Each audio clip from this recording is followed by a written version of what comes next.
আসসালামু আলাইকুম। আশা করি তোমরা সবাই ভালো আছো। তো আমি আজকে ৩য় প্রান্তিক মূল্যায়ন ২০২৩ এর যে ৪র্থ শ্রেণীর ইংরেজি প্রশ্ন নিয়ে হাজির হয়েছি।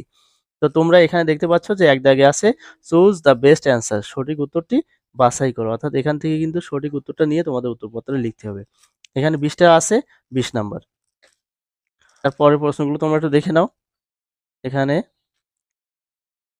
আর তোমরা এগুলো কিন্তু অবশ্যই অর্থ সহকারে পড়বে। অর্থ সহকারে পড়লে তোমাদের পরীক্ষার জন্য কিন্তু ভালো হবে এবং তোমরা অনেক ভোকাবুলারি শিখতে পারবা, যা পরবর্তী ক্লাসের জন্য অনেক হেল্পফুল হবে। যাই হোক, এরপর আমরা পরের পৃষ্ঠায় চলে যাচ্ছি।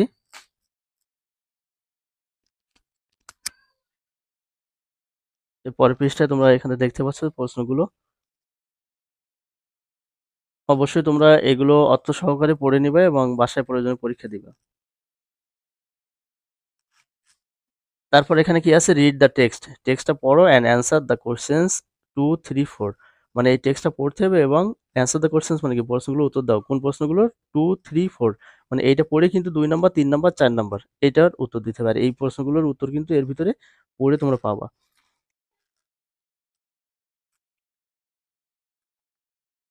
তারপরের পৃষ্ঠা দেখো। তারপর এখানে আছে ফিল ইন দ্য ব্ল্যাঙ্কস, শূন্যস্থান পূরণ করো। এখানে আছে কিন্তু 5টা, 5 নাম্বার। তারপর রাইট ট্রু অর ফলস, মানে কি সত্য অথবা মিথ্যা লেখো। এখানে আছে 5টা, 5 নাম্বার। তারপর 4 জায়গায় আছে অ্যান্সার দ্য ফলোইং কোশ্চেন্স, নিচের প্রশ্নগুলোর উত্তর দাও। এখানে কিন্তু 5টা লিখলে 5 দুগুণে 10 নাম্বার। তারপর আছে কিন্তু প্যারাগ্রাফ। এটা কিন্তু পরীক্ষার প্রশ্নে কিন্তু শর্ট কম্পোজিশনও থাকতে পারে। তো শর্ট কম্পোজিশন পড়ুক, প্যারাগ্রাফ পড়ুক, তারপর এটা কিন্তু তোমরা এখানে এইটা সম্পর্কে লিখতে হবে। এই যে অ্যাবাউট ইওর ট্রিপ, তোমার ভ্রমণ সম্পর্কে। তো এইটা পড়তে পারে, আবার তোমাদের পরীক্ষায় যে সিলেবাসে স্যারেরা দাগায় দিবে সেটার উপরেও আসতে পারে, সেগুলো তোমরা খেয়াল রাখবা। তারপর এখানে ৬ দাগে কি আছে? ৬ দাগে আছে লেটার। এই যে লেটারটা অ্যাবাউট ইওর স্কুল, তোমার স্কুল সম্পর্কে লিখতে হবে তোমার বান্ধবী বা বন্ধুর কাছে। এখানে কিন্তু ১০ নাম্বার। তারপর এখানে ৭ দাগে আছে কি রাইট পাস্ট ফর্ম, মানে কি পাস্ট ফর্ম লেখো অফ দ্য ফলোইং ভার্বস, নিচের ভার্বগুলোর পাস্ট ফর্ম লিখতে হবে। তারপর এখানে রিরাইট দ্য সেন্টেন্সেস, বাক্যগুলো পুনরায় লেখো। রিরাইট মানে কি পুনরায় লেখো। ইনটু নেগেটিভ, মানে নেগেটিভ করে লিখতে হবে। এগুলো কিন্তু নেগেটিভ বানাতে হবে। তো এখানে কিন্তু অর্থ যদি তোমাদের চেঞ্জও হয়ে যায় তাও কোনো সমস্যা নেই। যেমন মনে করো এই যে এ লায়ন ওয়াজ স্লিপিং, এখন তোমরা যদি দাও a lion was not sleeping, অর্থাৎ অক্সিলারি ভার্বের পরে একটা নট বসাই দেবো। আর যেখানে অক্সিলারি ভার্ব থাকবে না তখন ডু, ডাজ, ডিড এই তিনটার থেকে একটা নিয়ে ওই নট বসাই লিখতে হবে। যেমন এ লায়ন ওয়াজ স্লিপিং, এখানে কিন্তু অক্সিলারি ভার্ব আছে, এইটার পরে নট বসাই দিলে হয়ে যাবে। তো এখানে ছোটদের যে নেগেটিভ যে সিস্টেম, কিন্তু অনেক সময় দেখা যাচ্ছে কি বড়দের ক্ষেত্রে কিন্তু এখানে মিনিং চেঞ্জ হয়ে গেলে হবে না, মিনিং চেঞ্জ ছাড়াই লিখতে হয়। তো এটা তোমাদের স্যারেদের কাছ থেকে শুনে নিবা, তোমাদের স্কুলে কিভাবে করায় সেটা খেয়াল রাখবা। যেরকম এখন উই টকড আছে, তাহলে কি হবে? এইখানে কিন্তু অক্সিলারি ভার্ব নেই, তাহলে কি করবো? এখানে ডু, ডাজ, ডিড কোনটা নেব? যেহেতু এটা পাস্ট টেন্স তাই আমরা ডিড নেব।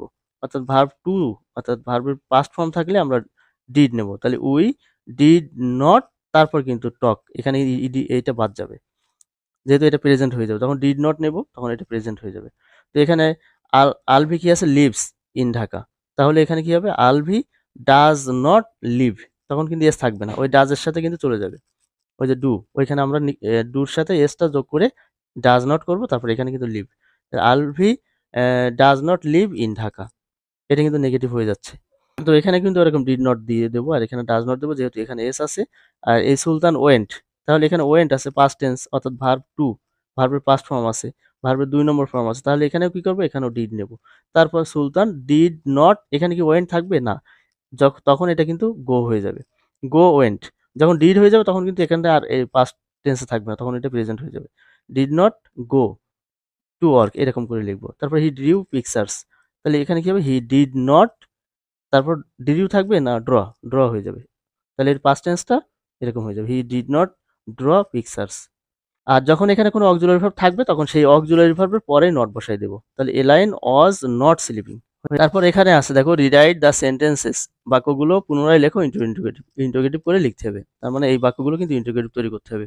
সুলতান ইজ এ পেইন্টার, এটা ইন্টিগ্রেটিভ করলে কি হবে? এই ইজটা আমরা আগে নেব, অর্থাৎ অক্সিলারি ভার্বের পরে আমরা নট বসাইছিলাম নেগেটিভ করার জন্য, আর যখন এটা ইন্টিগ্রেটিভ করতে হবে তখন কিন্তু এই ইজটা আগে নেব। ইজ, তারপর সুলতান লিখলাম, তারপর এ পেইন্টার লিখলাম, তারপর শেষে জিজ্ঞাসা চিহ্ন দেবো। তাহলে অবশ্যই কিন্তু শেষে জিজ্ঞাসা চিহ্ন দিতে ভুলবা না।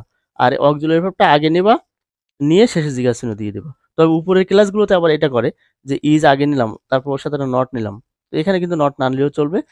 তবে তোমাদের এখানে কিন্তু মিনিংটা চেঞ্জ হয়ে গেলেও সমস্যা নেই। কিন্তু উপরের ক্লাসে এসএসসি বা এইচএসসি লেভেলে সেখানে কিন্তু মিনিং ঠিক রাখার জন্য আমরা এখানে নট না থাকলে নট নেই। ইজ নট সুলতান এইভাবে নেই। কিন্তু না, তোমাদের শুধুমাত্র ছোটদের যে ইন্টারোগেটিভ সেটা হচ্ছে মিনিং চেঞ্জ হয় হোক আর যাই হোক, তোমরা ইজটা আগে নেবা। তো এই অক্সিলারি ভার্বটা আগে নেবা। ইজ, তারপর সুলতান। ইজ সুলতান এ পেইন্টার, তারপর শেষে জিজ্ঞাসা চিহ্ন দিবা। তাহলে প্রত্যেকটা শেষে কিন্তু জিজ্ঞাসা চিহ্ন দিতে হবে ইন্টারোগেটিভ করতে গেলে। তারপর দেখো দ্য মাউস ওয়াজ প্লেয়িং। তাহলে এখানে অক্সিলারি ভার্ব কি আছে? এই যে ওয়াজ। ওয়াজটা আগে নিলে নিয়ে নেব। তারপরে ওয়াজ দ্য মাউস প্লেয়িং দিয়ে আমরা এখানে জিজ্ঞাসা চিহ্ন দিয়ে দেব। তারপর হি বিকেম এ ফিশারম্যান। তাহলে এটা কি করব? হি বিকেম, এটা তো পাস্ট টেন্সে আছে। তাহলে আমরা কি বলছিলাম? পাস্ট টেন্সে থাকলে ডিড নেব। তো এখানে কি আছে? বিকেম, তাহলে কি হবে? ডিড। তো ডিড হি, এই বিকেমটা কিন্তু বিকাম হয়ে যাবে, ওই যে অন হয়ে যাবে, ভার্বের প্রেজেন্ট ফর্ম হয়ে যাবে। তাহলে ডিড, এই যে বিকেম আছে তাই পাস্ট টেন্সে আছে তাই ডিড নিলাম, তারপর হি নেব। Did he become a fisherman. Fisherman দিয়ে আমরা এই শেষে দিয়ে চিহ্ন দেবো। তাহলে my uncle caught a fish. তাহলে কট পাস্ট টেন্সে আছে তাই আমরা ডিড নেব।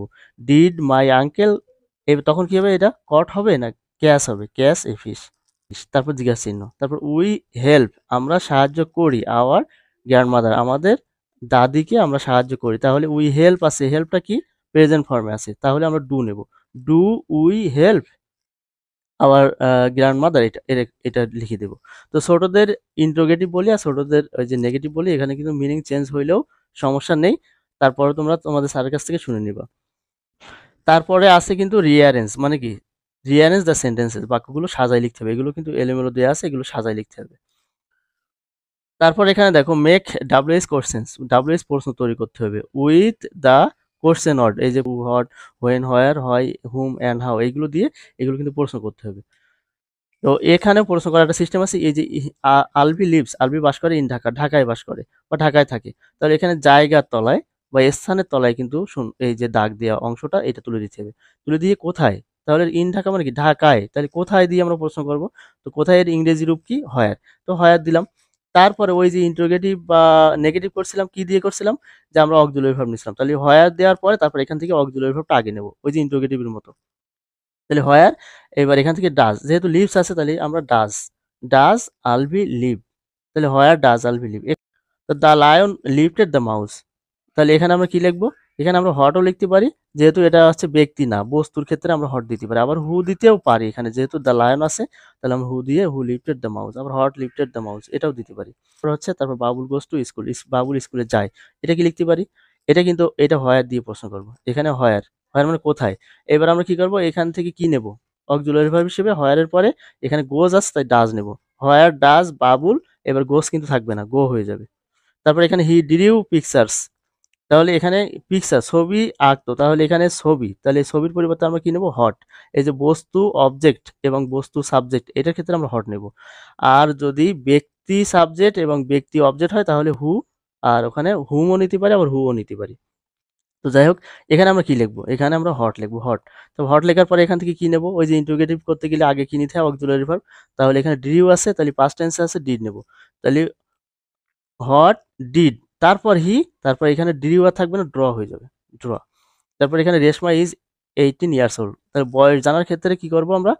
হাউ ওল্ড, হাউ ওল্ড দিয়ে প্রশ্ন করব। How old is Reshma. 12 দাগে আছে suppose you are Nahar Banu, তোমার মনে করো তুমি নাহার বানু, মিস্টার মাসুদ, জনাব মাসুদ ইজ ইউর ফাদার, তোমার বাবা, and Arifa Sultana is your mother, Arifa Sultana হচ্ছে তোমার মা। ইউ রিড ইন ক্লাস 4, তুমি চতুর্থ শ্রেণীতে পড়ো। Your date of birth is, এই যে 5 মে 2014, তোমার জন্ম তারিখ। ডেট অফ বার্থ মানে কি? জন্ম তারিখ হচ্ছে এইটা। ইউ ওয়ান্ট টু বি, তুমি হতে চাও এ মেম্বার, একজন সদস্য, অফ অ্যান ইংলিশ ক্লাব, ইংরেজি ক্লাবের একজন সদস্য হতে পারো, অর্থাৎ ইংলিশ ল্যাঙ্গুয়েজ ক্লাব যেটা বলে। নাও ফিল আপ, এখন পূরণ করে ফেলো দ্য ফর্ম, ফর্মটা বাই ইউজিং অ্যাবোভ ইনফরমেশন, উপরের তথ্যগুলো দিয়ে ফর্ম পূরণ করতে হবে। এখন কিন্তু তোমার নিজের নাম লিখলে হবে না। এই যে অ্যাবোভ ইনফরমেশন মানে কি? উপরের তথ্য, মানে এই তথ্যগুলো দিয়ে এটা পূরণ করে ফেলতে হবে। তো দেখো এখানে নেম আছে কি? নেমটা আমরা লিখবো কোনটা? এই যে নাহার বানু, এই নেমটাই লিখবো। তারপর দেখো ফাদার্স নেম, ফাদার্স নেমের জায়গায় আমরা লিখবো মিস্টার মাসুদ। মাদার্স নেম কি আছে? এখানে কিন্তু আরিফা সুলতানা, এটা লিখে দেবো। এখান থেকে দেখে দেখে লিখে দেবো। তারপর ক্লাস, কোন ক্লাস?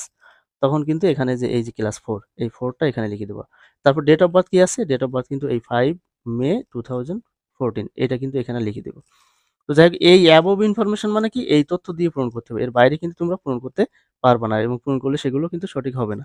তো যাই হোক তোমাদের একটু বলে রাখি যে এই প্রশ্নটা থেকে যদি কোনো দাগ মিসিং হয় তাহলে কিন্তু আবার যেন আমাকে গালি দিও না। এটা কিন্তু দেবহাটা উপজেলার একটা প্রশ্ন। তোমাদের উপজেলায় কিন্তু একটু প্রশ্ন প্যাটার্নের ভিন্নতা থাকতে পারে। আরেকটা কথা বলি, তোমাদের এই যে ২য় প্রান্তিক মূল্যায়ন যেটা হয়ে গেল ২০২৪ এর এই যে প্রশ্ন প্যাটার্ন, এই প্রশ্ন প্যাটার্নেই কিন্তু অনেক জায়গায় অনেক উপজেলায় কিন্তু বার্ষিক পরীক্ষা হবে।